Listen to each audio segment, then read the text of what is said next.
We walk through flea markets looking for history, for unique trinkets that carry the stories of forgotten lives. But some objects don't just carry history, they carry a hunger.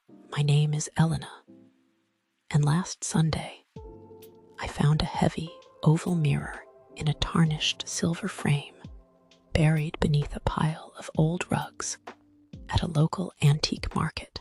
The vendor, an old man who refused to meet my eyes, sold it to me for next to nothing, practically begging me to take it away. I thought I was getting a vintage masterpiece for my bedroom. I didn't know that the silver backing of the glass wasn't reflecting my room. It was a lens focused on a cold, predatory dimension, and by hanging it on my wall, I had just unlocked the door from the outside. There is a specific weight to things that have witnessed tragedies. When I brought the mirror home and cleaned away decades of thick, greasy dust, the glass revealed a flawless, strangely deep silver surface. It didn't just reflect the light, it seemed to amplify it, making my small bedroom look larger, colder, and unnaturally quiet. That first night, as I sat at my vanity brushing my hair, a sudden chill washed over the room, thick enough to make my breath fog in the air. I looked into the glass and froze.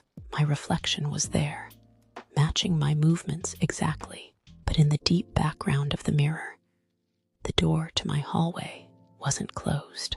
It was wide open, revealing a heavy, absolute darkness that didn't exist in my actual room.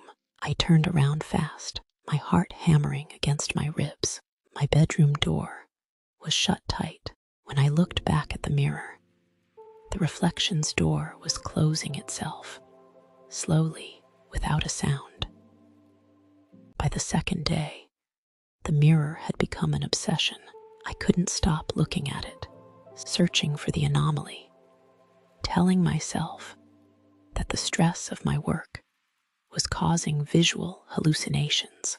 But the glass was no longer hiding its true nature. I stood before it at noon, raising my right hand to touch the cold surface. The reflection raised its left hand, just as it should, but there was a microscopic, terrifying delay.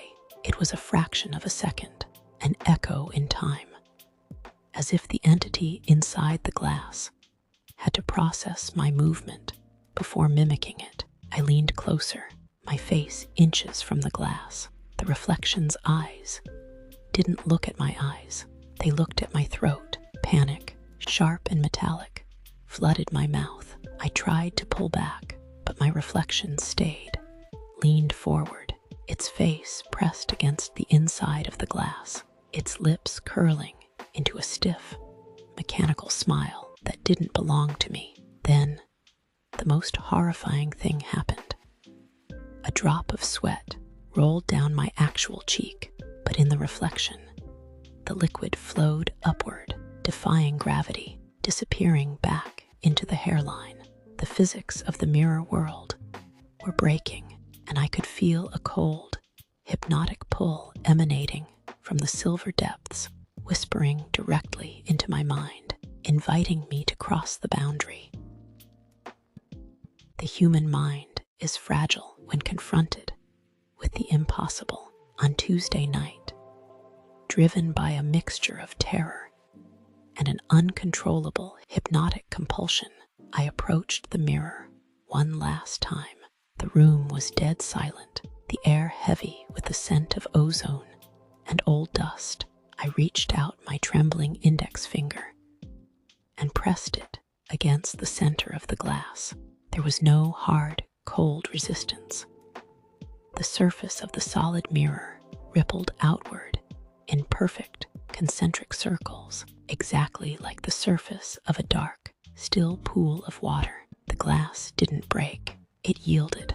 A wave of intense, liquid cold wrapped around my finger, pulling me forward with immense gravitational force. I didn't fall. I was sucked inward, the silver surface, swallowing my hand, then my arm, then my shoulder. The sensation was like diving into a frozen ocean of pure ink. Panic screamed in my head, but I couldn't make a sound. With one final, violent tug, the mirror pulled my entire body through the frame. The world spun violently, a chaotic blur of white lines and black space, and then, with a deafening, silent thud, I hit a solid floor. I gasped for air, but the atmosphere tasted flat, dry, and completely devoid of life. I turned around to look at the portal, but it was already solidifying behind me, locking me in. When I stood up, I thought I was still in my bedroom. The furniture was all there, the bed, the wardrobe, the desk, but everything was wrong. The room was a perfect, inverted mirror image of my reality. The text on the spines of my books was written backwards. The hands on the wall clock were moving counterclockwise. And there were no windows, just solid black walls where the glass should be. The light didn't come from the lamp. The furniture itself seemed to emit a faint, ghostly white outline that defined its shape against the absolute dark. I ran to the bedroom door and flung it open, expecting to see my familiar hallway. Instead, I stared into an infinite, terrifying labyrinth of interconnected, identical mirror rooms, thousands of bedrooms stretched out in every direction, forming a geometric matrix of pure isolation. And as I walked through the first doorway, I noticed the sounds. There were footsteps echoing through the labyrinth. Not my footsteps. They were heavy, uncoordinated, and distant, coming from multiple directions at once. The entities that inhabited this inverted space were aware that a living soul had crossed the threshold, and they were beginning to hunt. I realized that this world wasn't empty. It was a quarantine zone for things that had lost their reality, and I was now the only prize worth having. In a panic, I sprinted back to the original room, throwing myself against the glass of the antique mirror. I screamed, hammering my fists against the surface, but it was as hard as cold granite. Through the silver lens, I could see my real bedroom, warm, safe, and lit by the morning sun. But I wasn't alone in the reflection. From the shadows of my real room, my reflection stepped forward. It was wearing my clothes, using my skin, but its face was filled with a cold, triumphant malice. It stood on the safe side of the glass, looking directly at me, trapped in the dark void.